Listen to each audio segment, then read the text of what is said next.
வணக்கம். இந்த புதிய வடிவில் உங்களை காண்பதில் மிக்க மகிழ்ச்சி.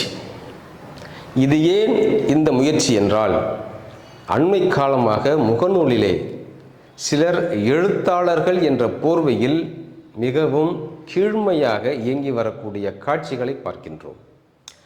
அவர்களுக்கு முழுமையாக எழுத்தினுடைய தன்மை, எப்படி மொழியை கைவர எழுத வேண்டும், மொழியை எப்படி சொற்றொடர்களிலே பயன்படுத்த வேண்டும் என்ற அடிப்படை புரிதலே இல்லாமல் அவர்கள் மிகப்பெரிய எழுத்தாளர் என்ற அடைமொழியோடு இந்த இணையதளங்களிலும் ஊடகங்களிலும் உலாவி வருகிறார்கள்.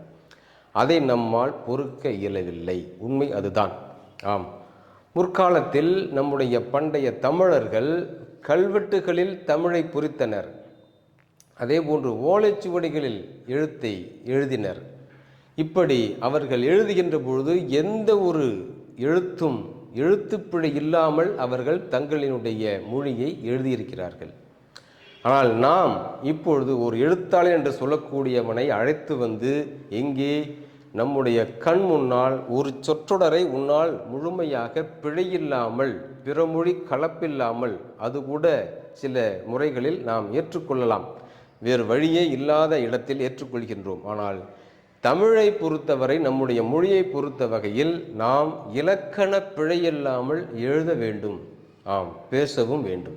பேச்சு மொழிக்கும் எழுத்து மொழிக்கும் உள்ள வேறுபாட்டை பின்னர் மற்றொரு காணொளியில் காண்போம்.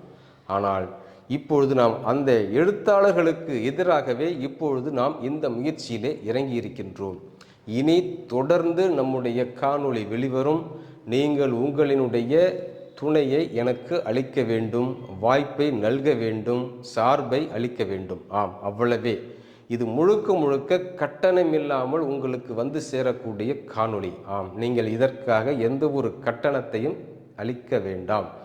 முழுக்க முழுக்க இலக்கணம் நாம் கற்றறிந்ததை உங்களுக்கு வழங்கப் போகின்றோம். ஆம், நம்முடைய மொழியை பொறுத்தவரை தமிழ் சார்ந்தவர்கள் எண்ணற்றோர் தங்களினுடைய வாழ்க்கையையே முழுக்க முழுக்க தமிழுக்காக அளித்து சென்றிருக்கிறார்கள். அந்த வகையில் இப்போது இருக்கக்கூடிய நாம் அடுத்து வரக்கூடிய தலைமுறைக்கு சில வாய்ப்புகளை, ஏனும் நம்மால் இயன்ற வாய்ப்புகளை அளிக்க வேண்டும் இந்த மொழி சார்ந்து. அப்படிப்பட்ட அந்த எண்ணத்தில் தோன்றியதே இந்த முயற்சி. அடுத்தடுத்து காணொளிகளை கண்டு உங்களினுடைய கருத்துக்களை இடுக. இப்பொழுது நாம் முதலாக ஒரே ஒரு சொல்லை மட்டும் பார்க்க போகின்றோம்.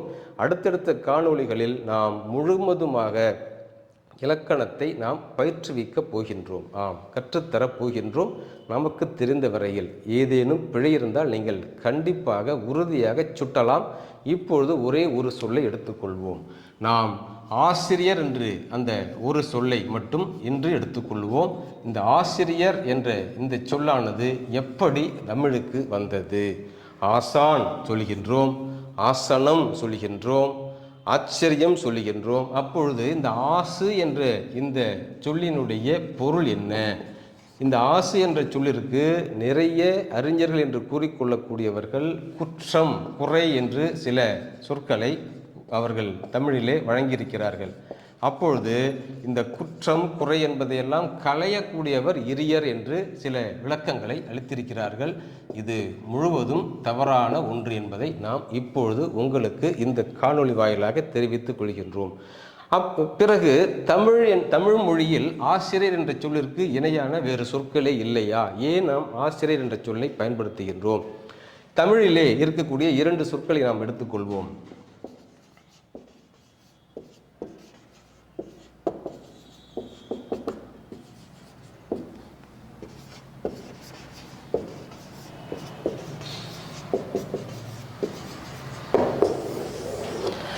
இந்த இரண்டு சொற்களை எடுத்துக்கொள்வோம். இந்த இரண்டு சொற்களும் தமிழிலே உள்ள சிறப்பை நாம் முதலில் அறிந்து கொள்ள வேண்டும். எல்லா சொற்களும், எல்லா சொல்லும் பொருள் குறித்தனவே என்று தொல்காப்பியம் கூறுகின்றது. அது மட்டுமல்லாமல் வேர்ச்சொற்கள், ஒரே ஒரு வேர்ச்சொல்லை கொண்டு எண்ணற்ற சொற்களை நாம் உருவாக்க இயலும் தமிழ் மொழியில். அப்படிப்பட்ட நிலையில் தமிழிலே ஆசிரியருக்கு இணையான சொல்லாக கற்பிப்போன், பயிற்றுனன் என்று இரண்டு சொற்களை பார்க்கின்றோம். இந்த கற்பிப்போன் என்ற இந்த சொல்லினுடைய வினை வேர் என்ன? அதனுடைய சொல், அதனுடைய வேர்ச்சொல் என்ன? கல். கல் என்றால் அனைவரும் அறிந்ததுதான் படி. அடுத்ததாக பயிற்றுனன், இதனுடைய வேர்ச்சொல் என்ன? பயில். இந்த இரண்டு சொற்களும் தமிழிலே அழகாக இருக்கக்கூடிய நிலையில் நாம் ஏன் இந்த இடத்திலே கடன் வாங்க வேண்டும்? இங்கே கல் என்ற வினைவேர், அந்த கல் என்ற வினைவேரினுடைய அடுத்த விகுதி பி என்ற அந்த வினை விகுதி இப்பொழுது சேர்கின்ற பொழுது புணர்ச்சியிலே லகரம் ரகரமாக தெரிகின்றது. அதனால்தான் கற்பி என்று ஆகிறது. கற்பி என்றால் சொல்லிக் கொடு, கற்பி. கல் என்றால் கல், படி. அடுத்ததாக அதிலிருந்து தான் நமக்கு மற்றொரு சொல் உருவாகின்றது, கல்வி என்ற அந்த விகுதி. இப்பொழுது கல்வி, கல்வி என்றால் இந்த இடத்திலே நாம் படிக்கக்கூடிய அந்த பாடம். இப்படி தமிழிலே இருக்கக்கூடிய அழகான சொல் கல்வி. கற்பிப்போன் எப்படி உருவானது? கற்பி, சொல்லிக் கொடு. கற்பிப்போன், சொல்லிக் கொடுப்பவன், கற்றுக் கொடுப்பவன் கற்பிப்போன். அடுத்ததாக பயிற்றுனன் என்ற இந்த சொல்லை பார்க்கலாம். பயில், பயில் என்ற இந்த வினை வேரிலிருந்து பயிற்று. இந்த பயிற்று என்ற சொல்லினுடைய பொருள் என்ன? கற்றுக்கொடு, பயிற்றுவி, சொல்லிக் கொடு. அந்த விகுதி வி, பயிற்றுவி என்றால் அந்த வினை விகுதி சேரும், பயிற்றுவி. இப்பொழுது பயிற்றுவி, பயிற்று. பயிற்று என்றால் சொல்லிக் கொடு. இங்கே பயிற்றுனன் என்பவன் அந்த பயிற்றுனன், சொல்லிக் கொடுப்பவன் என்ற அந்த பொருளிலே வருவதை பார்க்கின்றோம். இப்படி கற்பிப்போன், பயிற்றுனன் என்று இரண்டு சொற்கள் தமிழிலே இருக்கக்கூடிய நிலையில் நாம் ஏன் பிற மொழி சொல்லான ஆசிரியன் என்ற சொல்லை நாம் பயன்படுத்த வேண்டும்? ஆசிரியர் பன்மை விகுதியிலே ஆசிரியன் இந்த ஒருமையில். இப்பொழுது ஆசிரியன் என்ற சொல்லிற்கு மாற்றாக நாம் ஏன் கற்பிப்போன், பயிற்றுனன் என்ற இந்த இரண்டு சொற்களுள் ஏதேனும் ஒன்றை நாம் பயன்படுத்தக்கூடாது?